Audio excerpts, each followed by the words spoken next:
बन्या भसाई नेला बेउसा बैतरणी रे बन्या आसिबा परे शाखा नदी काणी रे दशरथपुर तरपदा पंचायत डोभाबिल पाटणा ठारे दुईटी घाई सृष्टि होइथिला।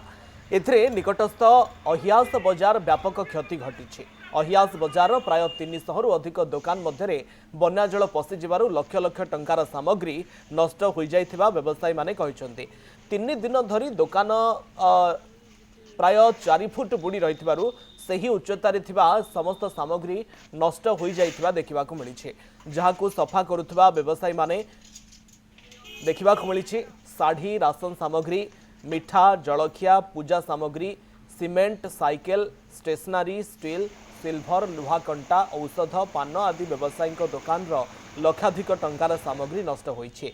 जहाकि सेमानंक परिवार पोषण एवं व्यवसाय उपरे विशेष प्रभाव सृष्टि करिछि। एणु सेमानंकु सरकारी सहायता पाई दाबी होइछि। कमिछि बन्या पानी एवं बढ़ी लोकंक दुख और दुर्दशा। आम बर्तमान दशरथपुर ब्लॉक अहियास बजार रे अच्छु जो बजार देकी बन्या जल 4 फुट प्रभावित होता है। अहियास बजार पाखापाखि 300 रु अधिक व्यवसाय जो रही पाखापाखि 4 फुट रु 5 फुट पानी जमी जो बन्या जल जमिया पर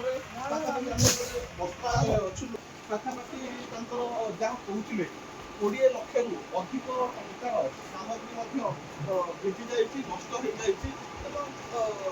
4 दिन पर जदिव आज बन्या जल कमी तार जहाँ चित्र रही आज सफा करुँच बन्या आसला जहाँ समस्या होती पाखापाखि आपण दुकान में कौन सब क्षयक्षति पाखापाखि 25-30 लक्ष टंकार जिनस नष्ट हो। कौन कौन सब जिनस कमी कौन सब शाढ़ी थिला लेडीज ड्रेस गुड़ा थिला पैंट शर्ट कपड़ा थिला सब रकम आइटम सब ऑल वेराइटी थिला। से तले छात 2 छात बुड़ीगला तले मारसा कि परिस्थिति देखो घर भितर पानी पशिगला आंठिए आंठिए पानी सब नष्ट हो गला बाली पशिगला साप पशि जाइतिला देखो बाली पशि घर भितर से घर एमती बाली पशिला आंठिए आंठिए पानी आ परिस्थिति जटिल जहाँ कहते खाली बाली माटी नुहे साप पशिला जहाँकि भयंकर अवस्था आज बन्या जल कमिवा पर से दुकान आसी सफा सुतरा कर देखो बहुत लोकंर कहारी दुकान एमती पानी न पशिची बोली किसी माने ना आपण भी बुलिक देखिपारती प्रत्येक दुकानी भितर पानी पशिकी जार अवस्था करदे जहाँ नाई नथिबा क्षयक्षति करदे। ग्रोसरी दुकान आरंभ करी कस्मेटिक दुकान आरंभ करी कपड़ा दुकान आरंभ करी कहारी दुकान में किसी रखी ना एमती कि गोटे दुकान सब किसी नहीं जाए केमी सुरक्षा देवे और केमी क्षति पूरण करेंगे समस्त चैलेंज विषय।